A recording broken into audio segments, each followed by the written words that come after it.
नमस्कार दोस्तों, एक बार फिर से आप सभी का बहुत बहुत स्वागत करते हैं आपके ही अपने चैनल एजुकेशन फॉर यू में। मेरा नाम है आशीष चौरसिया। गाइज, आज हम लोग एसएसटी की चैप्टर 1 कब, कहाँ और कैसे पढ़ने वाले हैं। जैसे कि आप लोग, बहुत बड़ी एक डिमांड आपकी चल रही थी कि सर एसएसटी का कोई ऐसा वीडियो लेकर आ जाइए जिससे गाइज हमारा एग्जाम क्लियर हो जाए। तो बस गाइज ये सीरीज आप देख लीजिए, डेफिनेटली आपकी एसएसटी की टेंशन पूरी खत्म हो जाती है और यहीं से क्वेश्चन बनेगा, ये भी मैं 100% कह सकता हूं। तो गाइज बिल्कुल तैयार हो जाएं। अगर वीडियो पसंद आया तो वीडियो को लाइक जरूर कीजिएगा और अपने दोस्तों के साथ शेयर भी जरूर करिएगा।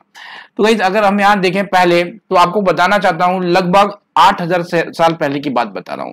लगभग हम यहाँ बात करेंगे 8000 साल पहले की बात, जब स्त्री और पुरुष ने सबसे पहले गेहूं और जौ की फसलें उगाई थी। सबसे पहले आपसे पूछा जाएगा कि सबसे पहले मानव ने किस फसल का उत्पादन किया था, तो आपका जवाब होना चाहिए गेहूं और जौ का, एज पर एनसीईआरटी। अब गाइस उन्होंने इसी समय क्या था, लगभग 8000 वर्ष पहले जानवरों को पालतू बनाना चालू कर दिया था। जैसे आप लोग देख पा रहे हैं गाइस, भेड़ हो गया, बकरी हो गई, गाय हो गया, बैल हो गया, इन पशुओं को इन्होंने क्या किया था, पालतू बनाना शुरू कर दिया था इस समय। अब गाइस ये गांवों में लोग रहा करते थे और इस समय क्या था, कृषि का विकास हो गया था। और कृषि के विकास होने के साथ साथ क्या था, विंध्या के उत्तर में भाई चावल की खेती भी होने लगी थी, चावल की खेती भी की जाने लगी थी। तो गाइस पूरा चैप्टर आप लोगों को देखना है, काफी सारे ऐसे क्वेश्चंस आप लोगों को मैं कराऊंगा जो आ सकते हैं। तो पॉइंट नंबर 2 पे चलते हैं। भाई आपके मन में एक सवाल उठता होगा, सवाल नंबर 2 की सहायक नदियां क्या होती है। भाई सहायक नदियां वे नदियां होती है गाइस जो बड़ी नदियों में मिल जाती है, उन्हें आप सहायक नदियां कहते हैं। अब गाइस बात करूंगा, लगभग 4700 वर्ष पहले इन नदियों के किनारे में आरंभिक नगर बसना चालू हुए थे। ये नगर फूलने फलने लगे थे। किस नदियों के किनारे, भाई जो महानदियां थी ना, जो बड़ी बड़ी नदियां थी, उन नदियों के किनारे कुछ लोग गांव की बसावट जमने लगी थी। आगे चलेंगे गाइस तो आगे जाके क्या पता चलता है आपको कि गंगा नदी के दक्षिण में इन नदियों के आसपास के एक प्राचीन क्षेत्र था। सुनिएगा, गंगा नदी के दक्षिण में अगर आप जाएंगे तो इन नदियों के आसपास एक प्राचीन क्षेत्र था जिसे आप मगध कहते थे। वर्तमान में आज ये बिहार में देखने को मिलता है गाइस। मगध कहां मिलता है वर्तमान में, बिहार में देखने को मिलता है। और गंगा के दक्षिण के आसपास के नदियों के क्षेत्र को आप मगध के नाम से जानते थे, ये भी आप याद रखेंगे। यहाँ पे काफी शक्तिशाली शासक हुआ करते थे और उन्होंने अपने विशाल साम्राज्यों की स्थापना गाइस यहीं से की हुई है। आगे चलता हूं गाइस, तो अगला जो पॉइंट्स हमने नोट डाउन किया है, काफी अच्छी मेहनत आप लोगों के लिए की गई है ताकि आप लोगों को एक अच्छा कंटेंट, एक क्वालिटी कंटेंट गाइस हम लोग यहाँ पे प्रोवाइड करा पाए। ये हमारी एक कोशिश रही है। तो आप देखेंगे गाइस, आप लोगों को एक सवाल उठकर आता है कि भाई जो इंडिया नाम है ये कहां से बनकर आया है, इंडिया नाम कहां से बनकर आया है।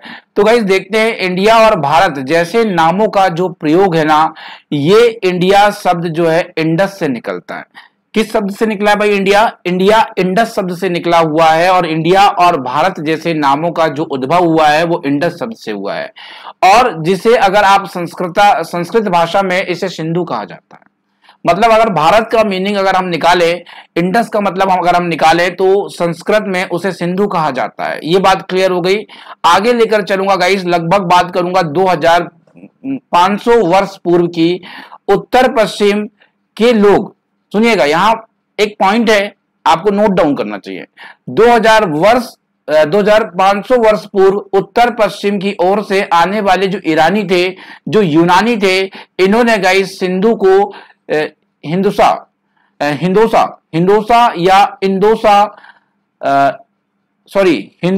या इंदोस के रूप में नदी के पूर्वी क्षेत्र या भूमि प्रदेश को इंडिया कहा था।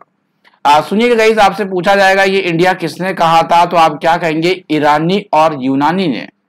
इस नदी के जो पूर्वी भूमि के क्षेत्र था उसे इन्होंने इंडिया कहा और तब से ही ये नाम गाइस इंडिया या भारत के रूप में धीरे धीरे ये जाना जाने लगा। अब गाइस हम आगे जाकर बात करते हैं, तो इसका उल्लेख जो होता है ये आपको ऋग्वेद में मिलता है। अब ऋग्वेद के बारे में क्या क्वेश्चन होता है, ऋग्वेद गाइस सबसे प्राचीन वेद है और इस चीज का जिक्र इसमें आपको देखने को मिलता है। तो ऋग्वेद कैसा हो गया, सबसे प्राचीन वेद हो गया, आपसे पूछा जाएगा। अब अगला टॉपिक गाइस यहाँ पे मोस्ट इंपॉर्टेंट फेवरेट टॉपिक रहा है आप लोगों का ताड़पत्र। भाई आपने सुना होगा पांडुलिपियों के बारे में, तो आप लोगों ने बेहतर सुना होगा, बेहतर जाना होगा। भाई ये पांडुलिपि क्या होती है आप लोगों को मैं ये बताना चाहूंगा गाइस। हाथों से लिखने के कारण इन्हें पांडुलिपियां कहा जाता है, क्योंकि ये हाथों से लिखी जाती थी। और ये ताड़पत्र या हिमालय में पाए जाने वाले भुर्ज नाम के पेड़ों की छाल पे ये लिखी जाती थी। तो चलिए जानते हैं ये एक्चुअली थी क्या। गाइस ये पांडुलिपि लगभग 1000 वर्ष पहले लिखी गई थी। कितने वर्ष पहले? 1000 वर्ष पहले लिखी गई थी। किताब बनाने के लिए ताड़ के पत्तों को काटकर उन्हें अलग अलग हिस्सों को सिल लिया जाता था और सिलकर बांध दिया जाता था। या गाइस इसके अलावा एक भुर्ज नामक पेड़ था जो हिमालय में पाया जाता था, और ये पेड़ की छाल से भी लोग बाग लिखकर पांडुलिपियां बनाते थे। तो गाइस आपको पांडुलिपियों के बारे में और थोड़ी सी एक अच्छा कॉन्सेप्ट क्लियर करने वाली व्याख्या दे पाता हूं, क्योंकि भाई यहां पे हमारा पूरा कॉन्सेप्ट क्लियर नहीं होता है। अब गाइस देखिए अतीत में क्या होता है। अतीत की एक प्रकार की आप कह सकते हैं ये पुस्तक हुआ करती थी, अतीत की एक प्रकार की बुक हुआ करती थी जिसे आप पांडुलिपि कहते हैं। गाइस ये पुस्तक जो थी इसे हाथों से लिखी होने के कारण इसका नाम जो था वो क्या पड़ गया भाई, इसका नाम पांडुलिपि पड़ा। अब अंग्रेजी भाषा में ये पांडुलिपि जो है के लिए प्रयुक्त होने वाला शब्द जो है वो मैन्युस्क्रिप्ट है। क्या है गाइस? मैन्युस्क्रिप्ट है। अब बात ये आती है ये मैन्युस्क्रिप्ट किस भाषा का शब्द है, तो ये लैटिन भाषा का शब्द है। किस भाषा का शब्द है? लैटिन भाषा का शब्द है। और मैन्यु जिसका अर्थ होता है हाथ से निकलता है, यहां पे मैन्युस्क्रिप्ट कहते हैं इंग्लिश में पांडुलिपि को। अब गाइस ये पांडुलिपि जो है इसे मैन्युस्क्रिप्ट कहते हैं। यहां मैन्यु जो है ये एक लैटिन भाषा का शब्द है जिसका अर्थ होता है हाथ से निकला हुआ या निकलता। गाइस पांडुलिपियां प्राय आपने देखा है ताड़पत्र या हिमालय क्षेत्र में उगने वाले एक भुर्ज नामक पेड़ों की छाल में एक विशेष तरीके से भोजपत्रों में लिखी जाती थी, और लिखकर वहां के जो लोग थे अपना रिकॉर्ड रखा करते थे। जिस तरह आज हम लोग कंप्यूटर में इंटरनेट में लिखकर अपना रिकॉर्ड रखते हैं, ये वहां के लोग जो थे ये पांडुलिपियों में अपना रिकॉर्ड रखा करते थे। गाइस ये जो पिक्चर्स आप लोग देख पा रहे हैं, ये जो पिक्चर्स मैं आपको दिखा रहा हूं ये एक प्रकार की पांडुलिपि है। यही गाइस ताड़पत्र या भोजपत्रों में लिखी हुई है, जैसा कि आप लोग देख पा रहे हैं। लैंग्वेज अंडरस्टैंडेबल इसलिए नहीं है क्योंकि भाई आप इस लैंग्वेज को समझ नहीं पा रहे हैं। तो गाइस ये पांडुलिपि के दर्शन कर लीजिए, उसके बाद मैं आगे रख लेता हूं। अब गाइस हमने बात की कि पांडुलिपि होती क्या है। अब बात ये आती है आपके सामने भाई कि ये पांडुलिपियां मिलती कहाँ है। आज हम लोग अगर पांडुलिपियों के बारे में जानना चाहें तो ये मिलेगी कहाँ, तो भाई ये आपको मिलेगी मंदिर और बिहारों में प्राप्त होगी। कहां प्राप्त होगी? ये मंदिर और बिहारों में प्राप्त होगी। इन पुस्तकों में धार्मिक मान्यताएं और व्यवहार, राजाओं के जीवन के बारे में, औषधियों के बारे में, विज्ञान के बारे में आदि आपको चर्चाएं इस पांडुलिपि में आपको देखने को मिलती हैं। इसके अतिरिक्त अगर हम बात करें तो महाकाव्य, कविताएं, नाटक संस्कृत भाषा में लिखे हुए आपको इसमें मिलेंगे। भाई ये जो पांडुलिपियां है इसमें आपको कविताएं और नाटक जो है ये संस्कृत भाषा में देखने को मिलेंगे, और कुछ कुछ आपको यहाँ प्राकृतिक और तमिल भाषा में भी देखने को मिलेंगे। तो गाइस ये पूरा एक जिक्र था आपके सामने पांडुलिपि के बारे में, और आशा कर सकता हूं ये चीज अब आपको बनेगी एग्जामिनेशन में तो आप लोग जरूर जवाब दे पाएंगे। अब गाइस दूसरा टॉपिक यहाँ निकल कर आता है अभिलेख के बारे में। किसके बारे में आता है? अभिलेख के बारे में आता है। भाई ये अभिलेख क्या होते हैं? दूसरा टॉपिक क्या आता है? अभिलेख। अभिलेख क्या होते हैं मैं पूछ रहा हूं। भाई ये अध्ययन कर सकते हैं। भाई ये एक प्रकार के पत्थर अथवा किसी धातु में, सुनिएगा अभिलेख क्या होते हैं वो समझाने का प्रयास कर रहा हूं। ये एक प्रकार के पत्थर अथवा धातु में अपेक्षाकृत कठोर सतह पर उत्कीर्ण किए जाते हैं। मतलब किसी धातु में आप उभार कर दो या उन्हें उत्कीर्ण कर दो, मतलब भाई इसमें खोद दो, ऐसा कहना चाहिए। कभी कभी शासक अथवा अन्य लोग के आदेशों पर ये उत्कीर्ण कराए जाते हैं भाई, जैसे लोग इनकी कारनामे पढ़ सके, इनके बारे में जानकारी दे सके, इसलिए ये अभिलेख बनाए जाते थे। अब गाइस कुछ अभिलेखों में अगर आप देखने जाएंगे तो आपको राजा रानी या स्त्री पुरुष के उनके कार्य देखने को मिलेंगे कि भाई उसने क्या क्या कार्य किया है राजा ने, और क्या उनके रूल्स थे आदि चीजें, ये गाइस आपको अभिलेखों में देखने को मिलते हैं।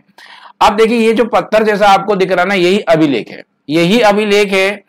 ये तो भाई चांदी में इसे उत्कीर्ण किया गया है और चांदी में ये अभिलेख लिखा गया है, पर मोस्टली पत्थरों में, बड़ी बड़ी चट्टानों में ये अभिलेख आपको देखने को मिलते हैं। अब गाइस देखिए क्या था, प्राय कुछ राजा थे जो क्या करते थे, अपनी विजय गाथा इन पत्थरों में लिखवा देते थे। कुछ ऐसे भी राजा हुआ करते थे जो अपनी विजय गाथा इस पत्थरों में लिखवा दिया करते थे।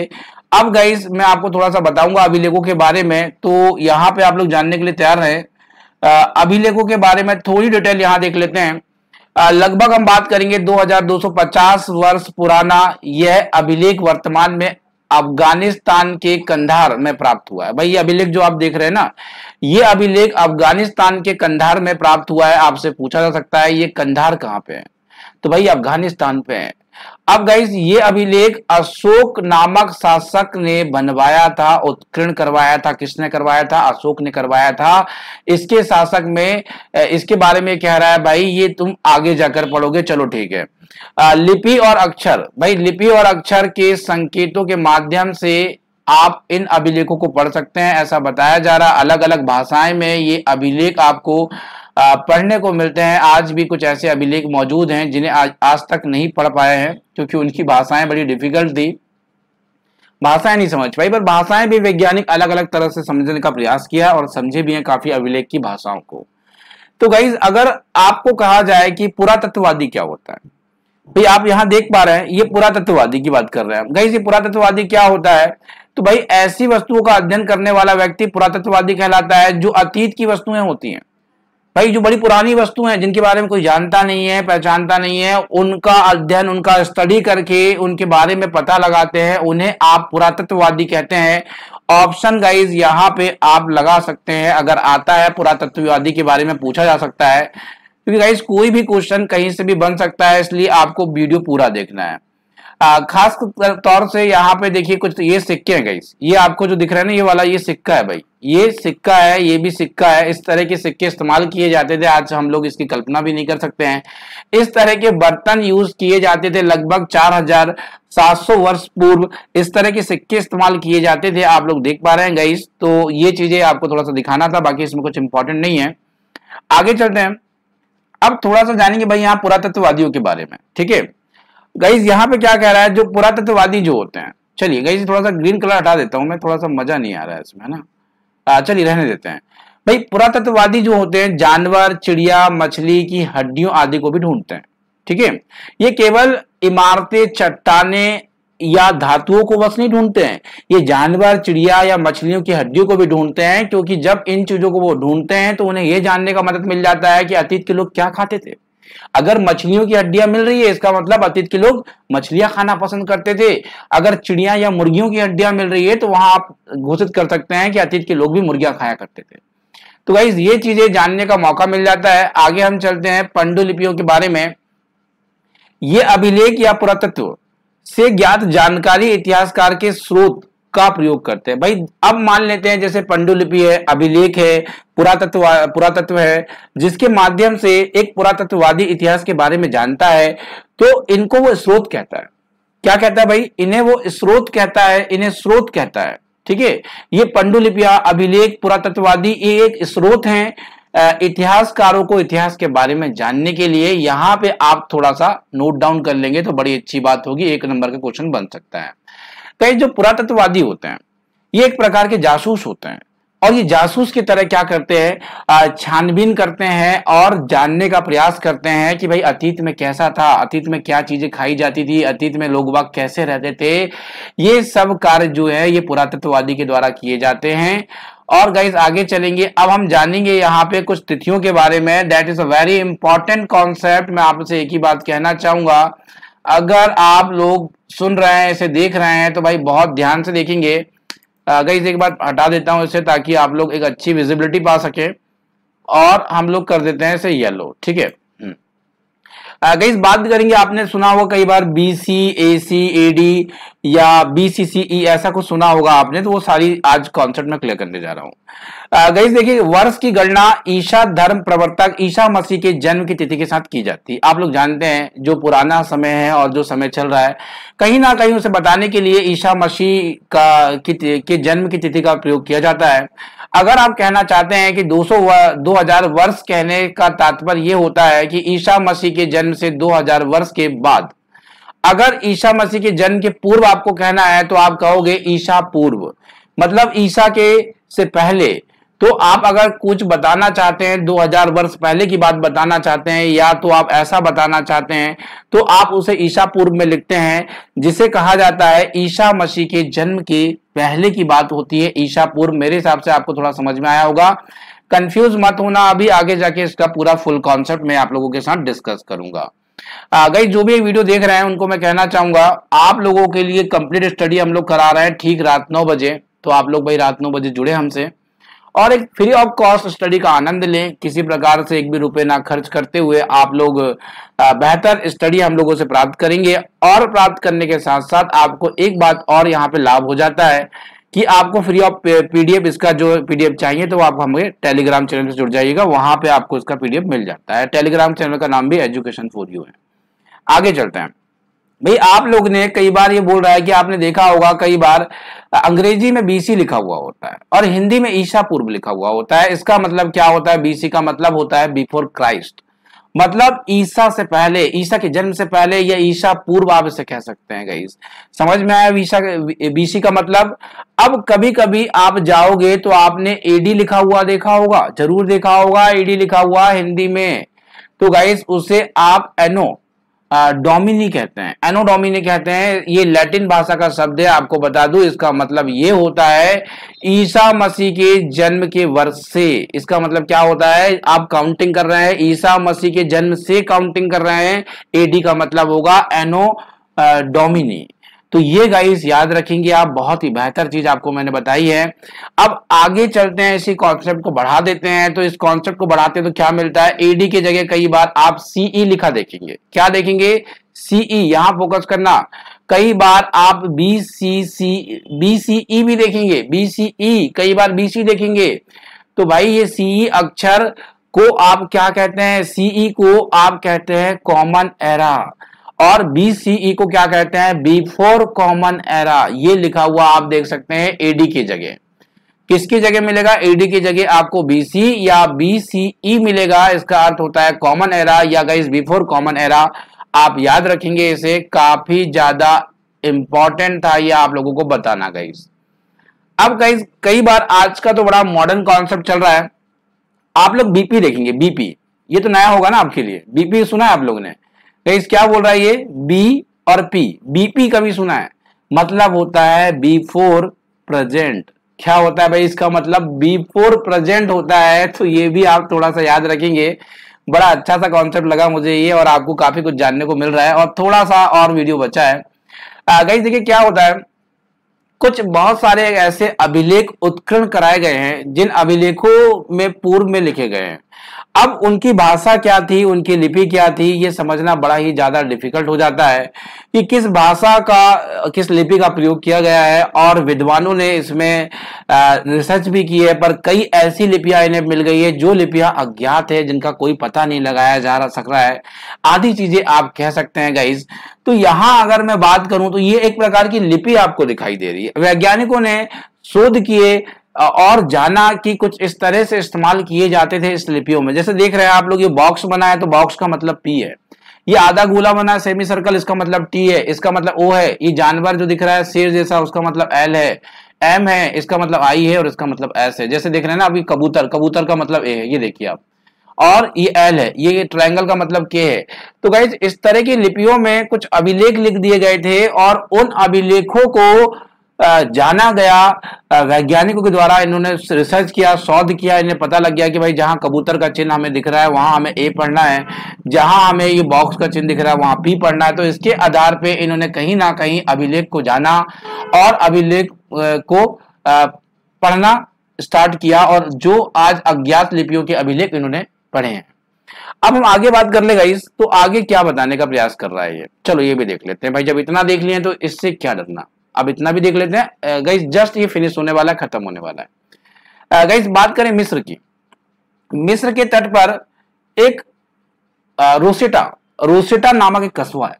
अब गाइस यही से एक क्वेश्चन बनता है कि रोसेटा कस्बा कहां पे है, तो आप क्या कहेंगे? मिस्र के उत्तरी तट में एक रोसेटा कस्बा है, जहां पर ऐसे उत्कीर्ण पत्थर मिले हैं जिसे एक भी लेख भिन्न भिन्न भाषाओं और लिपियों में लिखा हुआ है। भाई ये बोल रहा है एक ही पत्थर इन्हें ऐसा मिल गया जिसमें अलग अलग भाषाओं का प्रयोग किया है।